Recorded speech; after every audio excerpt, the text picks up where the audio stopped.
And now time for Christian Car Guy Theater. With today's episode, Pride Takes a Ride, Part 4. Previously on Pride Takes a Ride, Part 3, Jimmy and his girlfriend Allie have broken up after they had an argument about prayer. This was just before the spring parade, where Allie was to be queen. We also start to notice a suspicious, out-of-town photographer named Brad, who's been lurking around, seemingly up to no good. Allie had been struggling with her hasty decision to break up with Jimmy ever since Miss Annie, that's Pastor Jack's secretary, got a chance to share some wisdom on the subject of grace with Allie. Let's look in on Allie sitting down to supper with her grandparents. Her parents were killed by a drunk driver when Allie was only 10, and her good-hearted grandparents, Bob and Bonnie Perkins, have raised her. Grandpa, what do you think about the word grace? Grace? Yes, Bob. Remember, we used to say that before we would eat. No, Grandma, not that. Yuck. I mean like a person who is like full of grace. Someone who treats you and everybody else like you are favored or their favorite. Grace. Well, that's an interesting thought, Allie, honey. What brought this on? Well, I was just talking with Miss Annie about that word. Oh, yes. Miss Annie. She's good for making you think. So what do you say about grace, Bob? Well, now, Allie, that is a deep question. I believe I never really considered it before.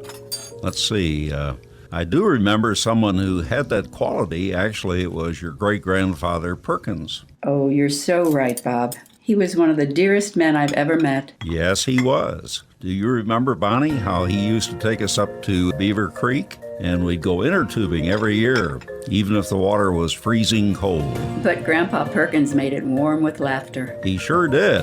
I never laughed so hard in all my life. And remember at the cookout after we were all sitting around the campfire roasting marshmallows?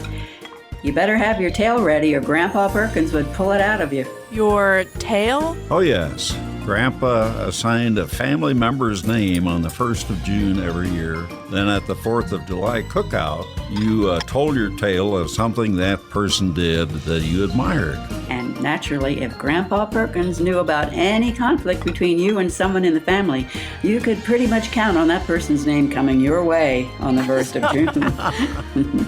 Tell me one of those tales. Yes, Bob. Tell her the one where your brother Don had sold your golf clubs behind your back because he needed the money for rent. Remember, you found out and then got his name from Grandpa. I'll tell you, the entire family knew this one was coming. Oh, yes. It was unforgettable. I hadn't played golf since I left home a few years before, and my brother Don thought I would never miss them. But Don and I were to play at the Beaver County Hospice Charity Golf Tournament in honor of our mom, who had just died of cancer. Don knew I would come looking for those golf clubs, and he had sold not only my clubs, but his own as well. He ended up renting bags for both of us, but I was still fuming mad. I tell you, Allie, Grandpa Perkins' plan paid off for me that year. I respected Grandpa enough that I knew I had to say something I admired about your Uncle Don. But try as I would, I couldn't think of a thing. I ended up going to Grandpa for help. I'll tell you, Allie, when Grandpa prayed a prayer for me that day, I would swear that God himself showed me my brother in a whole new light, literally. All at once, I could understand how brokenhearted he was over Mom's death. You see, Allie, our mom had given Don a special lamp that had crystals all around the shade. Those crystals were Pollyanna rainbow makers that she and Don would play with for hours. Don took every one of those crystals and had Mom's favorite saying engraved on the back and mailed one to each of us. Oh, that's the story behind the crystal in the window, isn't it? Your mother's favorite saying was, to love another person is to see the face of God? Wow, this grace thing really brings out some good stuff. Yeah, it sure does. That changed my relationship with my brother forever. And for the good, believe me. I'll say, Allie, your great-grandpa Perkins had that quality. Lots of grace. That's for sure. Well, that's my real question. Why did he have grace? Allie, I think it was because he knew God. Lots of folks act like they're all spiritual, but Grandpa Perkins, well, like my mom said, when you looked into his face, you saw God. He knew the Bible inside and out, but he didn't hit you over the head with it. We had a sense that he was praying for us, all of us, all the time. But when you were with him, you felt like the apple of his eye, like you had his full attention and admiration. He might correct you, but he had a way of doing it that made you feel better, not worse. Yes, Allie, I would agree. Your Grandpa Perkins had grace, and we somehow knew it was his relationship with God. Which makes me think, Bob, maybe we should say grace even though we've already eaten, huh? Not a bad idea. Not a bad idea at all, Grandma. Meanwhile, since 3 that afternoon, Jimmy and the Under the Hood gang had been praying down at Beaver Creek. Jimmy was brokenhearted over Allie's decision to break up when he attempted to share Jesus with her. So he kind of had no one else to turn to but Jesus. He took the sheriff's advice to go somewhere quiet and asked Jesus to show him what to do. Jimmy fervently prays and tries his best to listen for God's instructions to him. Oh, Lord Jesus, I think I just have to trust you in this, even if I'm not getting a clear answer right now. And that's all right. I feel your peace. Even if I don't know what to do next. I think you're telling me that something's coming down that's even better than I was hoping. Is that right, Lord? Oh, Jesus. Jesus, it's not what I hoped for. It's something much better. That's what you're saying to me. As Jimmy is praying, he sees something tumbling down the stream in Beaver Creek. What's that in the water? Wow, it sparkles like a diamond. No, it's a crystal, but it has something engraved on it. It says, to love another person is to see the face of God. And look, it's making a rainbow. Lord, are you trying to tell me something? Jimmy's Jeep is close enough where the whole gang under the hood sees the rainbow. Wally Windshield Wiper is astonished. Ha ha! I'd say Jimmy has passed this prayer test with flying colors. Gracie Gas Tank, do you see that rainbow? Yes, that prayer sure was enlightening. Jimmy sounds like he's had some kind of breakthrough. Y'all, I can't remember a time of more fervent prayer. I hope y'all feel as good as I do, sort of like I had a fill up. I think God is using this pressure on Jimmy to make diamonds out of dust. Tell me, Tensioner, how did it go with you? Well, I can tell you, Gracie Gas Tank, that I have been stretched to the max tension-wise. And yet I feel so much less tense about everything now. You know, it's like we've been through a workout with God.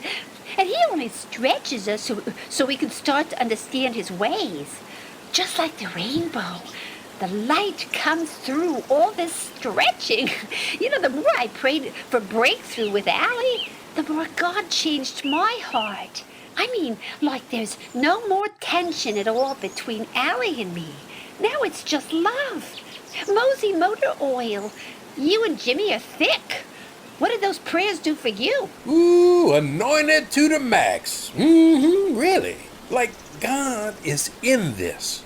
You know what I'm saying? The SAE standard, like all good oils. To be exact, I'm talking about Society of Auto Emmanuels. That means God with us. And God is most indubitably with us. Even right here, under the hood with us. I know it. I can feel it. I can feel the fresh oil of the Spirit right here, right now. That night, over at Pop's Malt Shop, the photographer Brad is talking on his phone. Yes, I have the perfect girl lined up. She's pretty and really naive, and she doesn't suspect a thing. You were right. Small towns are the best place for this. She's worth every penny you're paying, you'll see. No, I don't care that she's seen my face. Where you're taking her, there'll be nothing she can do. And nobody to report to. Back in town, Allie is headed off from dinner to her room to call Jimmy. Hello, Allie. Jimmy, I believe I made a terrible mistake. Would you consider meeting me at Pop's Malt Shop? Like tonight? Tune in next month for Pride Takes a Ride, Episode 5. And now here's Danny Dipstick and Randy Radiator to review today's episode. Randy, I'm plumb happy about all these seeds coming to fruition.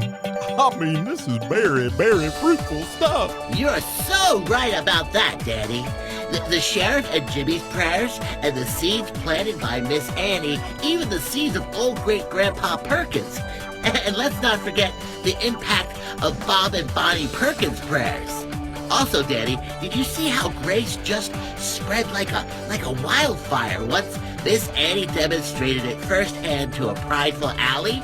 More prayers are sure needed, though, as it would appear that something is really developing with Brad the photographer. See what I did there? Developing. Oh, yeah. Yes, you can bet our enemy Satan is none too happy about the Grace fire that's broken out. Yep, sounds like Great-Grandpa Perkins' 4th of July tradition of grace was really cool fireworks. Say goodbye, Daddy. See you later, Radiator.